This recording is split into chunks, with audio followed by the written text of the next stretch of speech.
Assalamu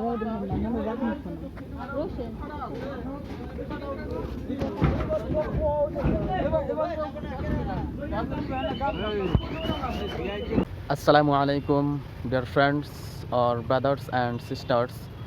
আশা কৰোঁ সকলোৱে ভালে আছে আৰু মই ইমান বেছি ভাল নহয় তথাপিও বহুত ভালে আছোঁ। সো আজি ব্লগটো বনাব লগা হৈছে মনত বহুত দুখ লৈ, কিয়নো চাওক ইয়াৰ পৰা মই এটা ব্লগ ভিডিঅ' বনাইছিলোঁ, মানে প্ৰায় এক মাহমান হ'ল। ভিডিঅ'টো হিন্দী ব্লগ আছিল।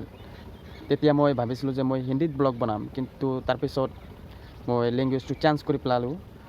চাওক ইয়াৰ পৰা মই এটা ভিডিঅ' বনাইছিলোঁ, চাওক এবাৰ আপোনালোকক দেখাই আছোঁ, ৰ'ব। চাওক ইয়াৰ পৰা এটা ব্লগ বনাইছিলোঁ। ভিডিঅ'টোৰ প্ৰথমত এই চিনটো আপোনালোকক প্ৰথমত দেখাইছিলোঁ আৰু আমাৰ গাঁৱৰ বিষয়ে কিছুমান কথা কৈছিলোঁ যে আমাৰ গাঁৱৰ মানুহে প্ৰায় 90% মানুহে এই খেতি পথাৰত খেতি কৰি জীৱন নিৰ্বাহ কৰি আছে বা সিহঁতৰ সংসাৰ চলাই আছে।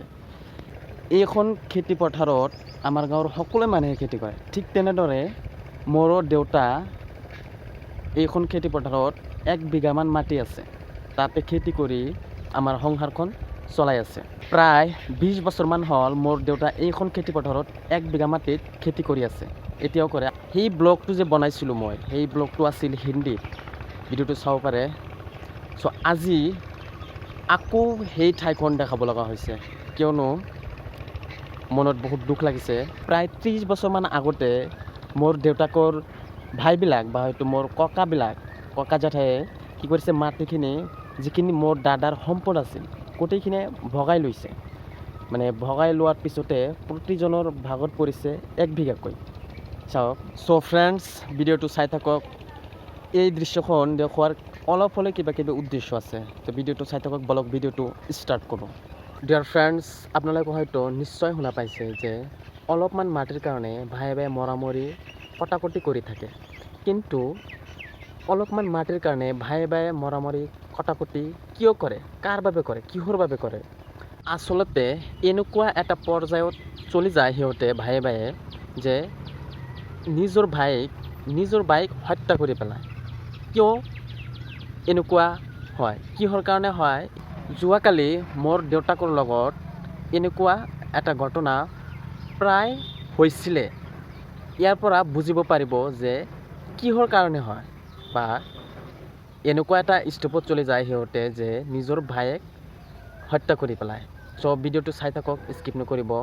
তো ভিডিঅ'টো মানে ঘটনাটো কিদৰে ষ্টাৰ্ট হৈছিল বা কেনেকৈ হ'ল, সম্পূৰ্ণ ভিডিঅ'টোৰ মাধ্যমত আপোনালোকক ক'ম বা দেখাম। মোৰ দেউতা প্ৰায় 30 বছৰমান হ'ল, 30 বছৰ ধৰি খেতি কৰি আছে। 1 বিঘা মাটিত 30 বছৰ হ'ল খেতি কৰি আছে। তেতিয়া মই জন্মই হোৱা নাছিলোঁ, মোৰ বয়স হৈছে 21। তেতিয়া মই জন্মই হোৱা নাছিল। সেই তেতিয়াৰ পৰা খেতি কৰি আছে। কিন্তু বৰ্তমান কি হ'ল জানেনে? বৰ্তমান মোৰ দেউতাকৰ যিটো ভাই আছে ডাঙৰ, মানে মোৰ জেঠা, সি কি কৰিলে, এই 1 বিঘা মাটিত সি আহি দখল কৰিবলৈ আৰম্ভ কৰিলে যে এইখন মাটিত, এই 1 বিঘামান মাটিত মোৰ আধা ভাগ আছে, আৰু এটা ভাই আছিল সিয়াৰো মানে আধা ভাগ আছে, আৰু মোৰ দেউতাকৰ আধা ভাগ আছে। মানে তিনিটা ভাগ হ'ব 1 বিঘামান মাটিত। কিন্তু 30 বছৰমান আগতেই সেইটো বগাবগি হৈছিল। কিন্তু 30 বছৰ পিছত আজি কৈ আছে যে ইয়াত মোৰ ভাগ আছে, মোক ভাগ দিব লাগিব। কিন্তু মোৰ ককাসকলে জানে যে মোৰ দেউতা 1 বিঘা মাটিত খেতি কৰি তেওঁৰ জীৱন নিৰ্বাহ বা তেওঁৰ সংসাৰ চলাই আছে। তথাপিও মোৰ জেঠাসকলে কি কৰি আছে যে এই 1 বিঘা মাটিত মোৰ ভাগ আছে। যোৱাকালি মোৰ জেঠাই কি কৰিলে যে ঘৰখন ভাঙি আনি যিটো মোৰ দেউতাকৰ খেতি আছে তাতে শস্যৰ ওপৰত শস্য বিনষ্ট কৰি সেই ঘৰখন ভাঙি আনি তাতে পেলাই থৈ দিলে। মোৰ দেউতা বাৰে মোৰ জেঠাইকক ৰিকুৱেষ্ট কৰিলে যে ইয়াত নথব, বেলেগ এখন ঠাইত থৈ দিয়ক, পিছত যদি আপুনি মাটি পায় তেনেহ'লে। কিন্তু মোৰ দেউতাকৰ কথা মোৰ জেঠাই নুশুনিলে। পিছত শস্যৰ মাজতে শস্য বিনষ্ট কৰি থৈ দিলে। এতিয়া মই আৰু কি কৰিম?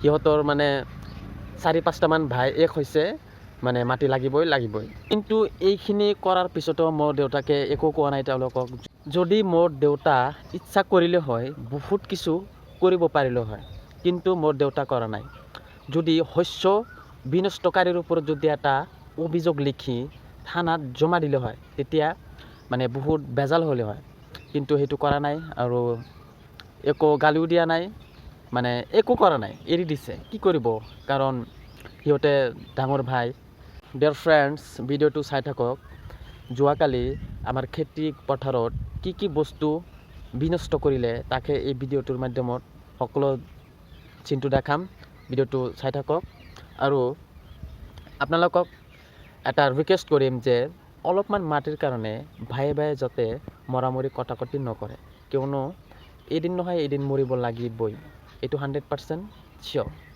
ম্যান ইজ মৰ্টেল এইটো চিৰসত্য কথা আপোনালোকে হয়তো নিশ্চয় জানে আচলতে যেতিয়া ভাই মৰামৰি কটাকটি হয় তেতিয়া এক নম্বৰ কাৰণটো হ'ল যে সিহঁতৰ ডাঙৰ ভাইটো যদি ঠিক থাকে বা শিক্ষিত থাকে বা হয়তো জ্ঞানী থাকে পৃথিৱীত কেতিয়াও কোনো ঠাইতে মৰামৰি কটাকটি নহ'ব এক নম্বৰ হ'ল ডাঙৰ ভাই তাৰপিছত তাৰ সৰুটো এই দুয়োটা ভাই যদি শিক্ষিত বা জ্ঞানী থাকে পৃথিৱীৰ মাজত কেতিয়াও ভাই মৰামৰি কটাকটি নহ'ব এইটো 100% চিয়'ৰ চ' দোস্ত আকৌ এবাৰ ৰিকুৱেষ্ট কৰোঁ যাতে অলপমান মাটিৰ কাৰণে বা হয়তো কিবা লেনদেন কৰে অকল ভাইৰ লগত নহয় কোনো মানুহৰ লগত হাই কাজিয়া বা হয়তো কটাকটি মৰামৰি নকৰিব এইটো মোৰ তৰফৰ পৰা মেছেজ আপোনালোকক সৰু ভাইটি হিচাপে এতিয়া আপোনালোকক লৈ যাম খেতি পথাৰলৈ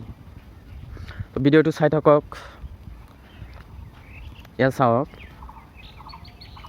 আমাৰ গাঁৱৰ খেতি পথাৰ হ'ল এয়া বহুত ধুনীয়া লাগে দেখাত এতিয়া মই সেই ঘৰটোৰ ওচৰতে যাম এয়া চাওক ইয়াৰ পৰা সেই গছলৈকে এইখিনি আমাৰ খেতি কৰা মাটি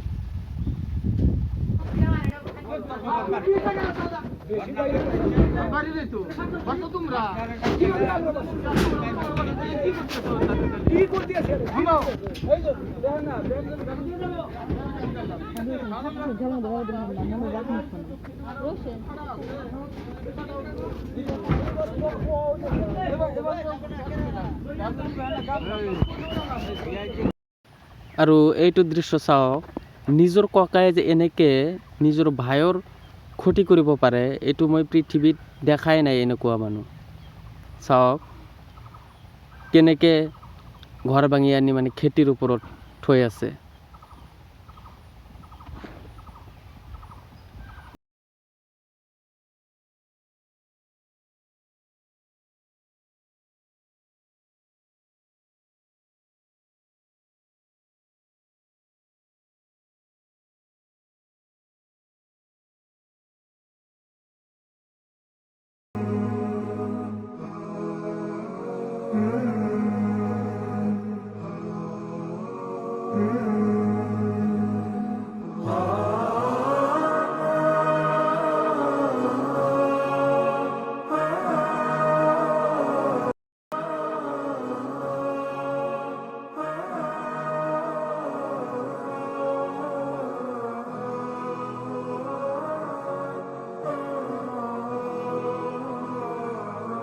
ডিয়াৰ ফ্ৰেণ্ডছ আৰু এটা কথা কৈ ভিডিঅ'টো শেষ কৰি দিওঁ মানে যদি এটা পৰিয়ালত 3টা বা 4টা যদি ভাই থাকে মানে যিটো ডাঙৰ সেই ডাঙৰ ভাইটোৱে যাকে তাকে কৰিব নোৱাৰিব মানে সৰু